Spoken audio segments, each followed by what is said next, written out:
안녕하세요, 승업입니다. 이번 영상은 제가 이전에 리뷰를 했던 모이테크 글리터 R2 제품을 다시 한번 보여드릴 건데요. 이제는 생산이 완료가 돼서 상시 판매를 하고 있는 거거든요. 제품 다시 한번 확인 좀 해보도록 하겠습니다. 구성품들 전부 꺼내줄게요. 이 제품은 한번 빌드를 했었기 때문에 구성품을 한 번 더 짚어보거나 빌드하는 방법을 또 알려주거나 그러지는 않을 거고요. 그때보다 얼마나 더 좋아졌는지 아니면 뭐가 바뀌었는지, 그리고 키보드 색상도 다른 색상이거든요. 다른 스위치로 빌드를 해보고 여러 방면에서 좀 체크해보는 시간 갖도록 하겠습니다. 이 제품 빌드하는 방법이 궁금하신 분들은 이 영상을 확인해 주시고요. 일단은 제작자 오피셜 코멘트를 좀 말씀드리자면은 지금 이 표면 처리가 엄청나게 개선이 됐다고 해요. 실제로 이렇게 만져볼 때 되게 부드럽네요, 진짜. 되게 매끈하고 확실히 엄청 부드러운 느낌이 있습니다. 이 아노다이징 질감이요.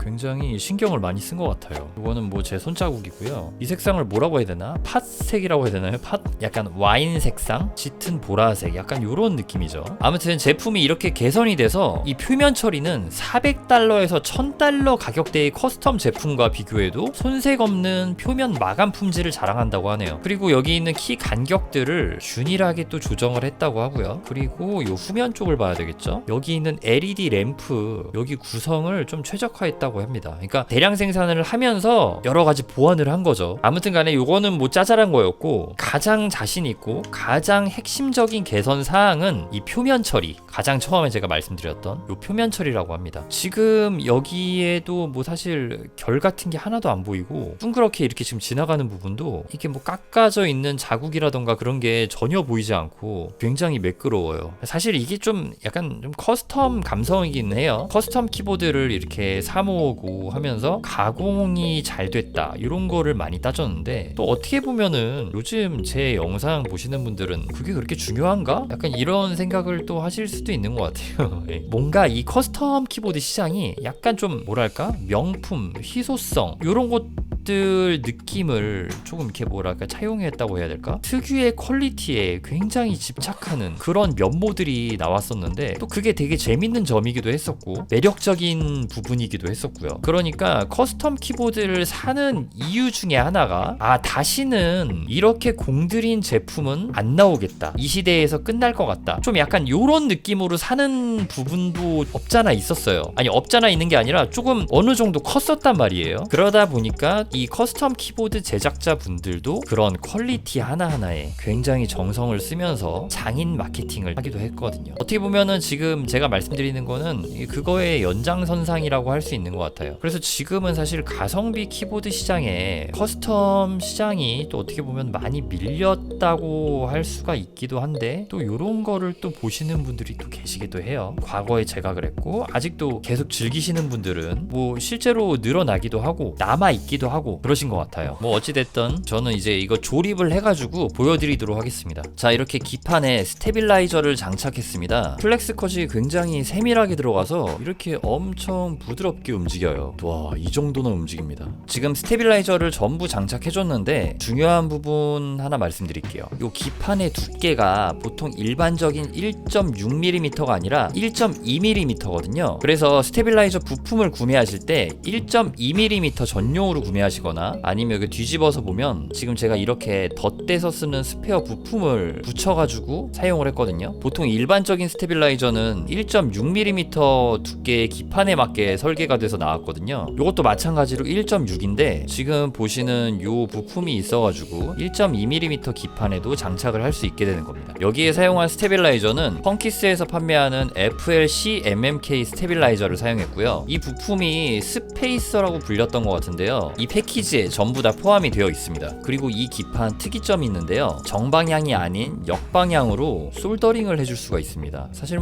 일반적인 유저분들은 솔더링을 해줄 필요까지는 없고요. 자, 그럼 이제 도터보드에다가 이렇게 케이블을 연결하고요. 이 반투명 판때기에다가 흡음재를 싹 넣어줍니다. 이런 모양으로 넣어주시면 되고요. 자, 그럼 이쪽에 있는 케이블을 여기에다가 연결을 해주면 됩니다. 이런 식으로 연결이 됐다면 뚜껑을 덮듯이 이렇게 덮어주세요. 기판 바로 아래에 아래에 선이 있고 또 흡음재가 있는데 이렇게 선이 아래로 가게 흡음재를 이쪽에 끼워 넣어 줘 보도록 하겠습니다. 밀어 넣어서 잘 맞게 정돈해주면은 장착이 가능합니다. 그러면 이렇게 됐을 때 이 하얀색 케이블이 이런 식으로 노출되는 걸 확인할 수 있습니다. 이렇게 했을 때 간섭이 없고 괜찮은 것 같아요. 흡음재도 정확하게 정돈되어 있는지 잘 체크해 주시는 거 중요하고요. 지금 저는 완벽하게 했습니다. 그 다음에는 이 상단에 있는 부품 결합을 해주시고요. 이렇게 완성해 놓은 걸 하우징으로 밀어 넣어 주시면 됩니다.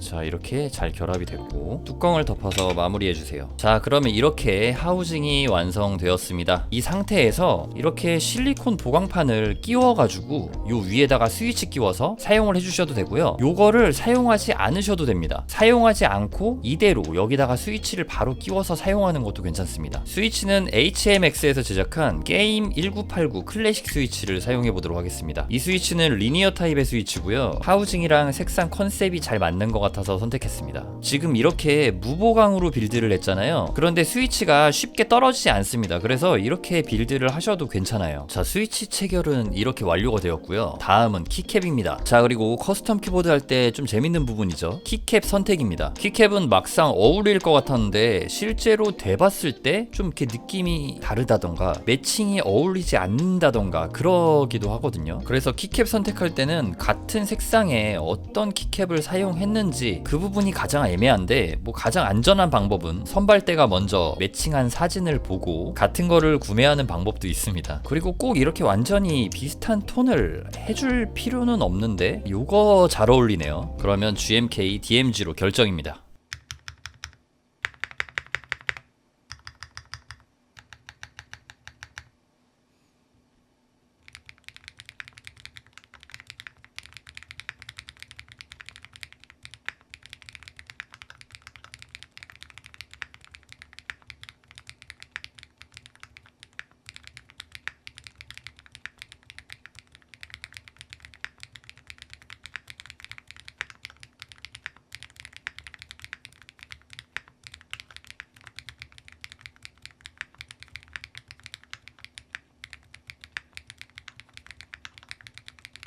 자, 이렇게 빌드를 완료해서 타건을 해보았습니다. 타건감은 굉장히 부드러운 느낌인데요. 이 하우징은 뭐랄까 좀 키감을 약간 잠식시킨다고 해야 할까요? 좀 부드럽고 포근하게 감싸 안는데 어떻게 보면은 조용하고 딥하게 만들어준다는 생각이 듭니다. 그리고 타건을 할 때 PCB 기판의 이 플렉스한 움직임이 다 느껴지고 실제로 눈으로 보이기까지 합니다. 이렇게 키 하나를 누르면 가로줄에 있던 모든 스위치들이 함께 움직입니다. 띠용띠용띠용. 가운데 열이 특히 크게 움직이고 위아래로 갈수록 움직임은 조금 줄어듭니다. 그래도 굉장히 많이 움직이는 편이죠. 이렇게 되는 이유는 그 내부 구조와 플렉스 컷을 가진 기판이 한몫을 하는 것 같습니다. 이 플렉스 컷 기판은 옵션에서 선택을 해줄 수가 있는데 플렉스 컷이 들어가지 않은 기판을 선택해 줄 수 있으니 참고해 주시고요. 그리고 지금 제가 리뷰하는 옵션은 울트라 모델의 플렉스 컷이 들어간 옵션이고요. 색상은 아노다이즈드 퍼플 컬러입니다. 그리고 이 제품 키캡이랑 하우징 이쪽 잘 보시면은 키캡이 하우징 내부로 들어가져 있는 모습을 볼 수가 있어요. 옆모습을 보면은 확실히 느낄 수 있죠. 하우징에 키캡이 좀 잠겨 있는 그런 느낌인데요. 요거는 다른 제품군에서 보기 힘든 이 제품의 구조상 특징이라고도 볼 수가 있습니다. 만약에 손톱이 좀 긴 여성분들이라면은 맨 위에 거 스위치를 이렇게 딱 눌렀을 때 손톱이 하우징에 이렇게 딱 닿아가지고 아플 수도 있을 수 있거든요. 예. 그런 경우에는 좀 불호가 될 수도 있겠네요. 그리고 요 LED는 앞에 위치해 있어서 키보드를 타건하는 사용자에게 바로 보이는데 은은하게 번지는 느낌이라서 뭐 눈이 피로해지거나 하진 않고요. LED를 끄고 싶을 때는 펑션 키와 오른쪽 맨 위에 있는 키를 같이 눌러주면은 이렇게 LED가 꺼지게 됩니다. 이 제품 키매핑은 굉장히 편하게 해줄 수 있어요. 요 바이알 사이트에 들어가면은 바로 해줄 수 있는데요. 이렇게 연결을 해가지고 조금만 기다리면은 이런 식으로 키매핑 할 수 있게 뜹니다. 저는 이거 조금 설정 건드린 거고요. 레이어를 이렇게 이동시켜가지고 어떤 게 매핑되어 있는지 볼 수도 있고, 우리 보통 오른쪽 시프트 키랑 ESC 키 같이 눌렀을 때 물결 표시 나와야 편하잖아요. 그거는 이쪽에 있는 퀀텀 간 다음에 여기에 있는 ESC, 물결 ESC를 이쪽에다 이렇게 매핑을 바로 해주면은 편하게 사용을 해줄 수가 있습니다. 아무튼 이렇게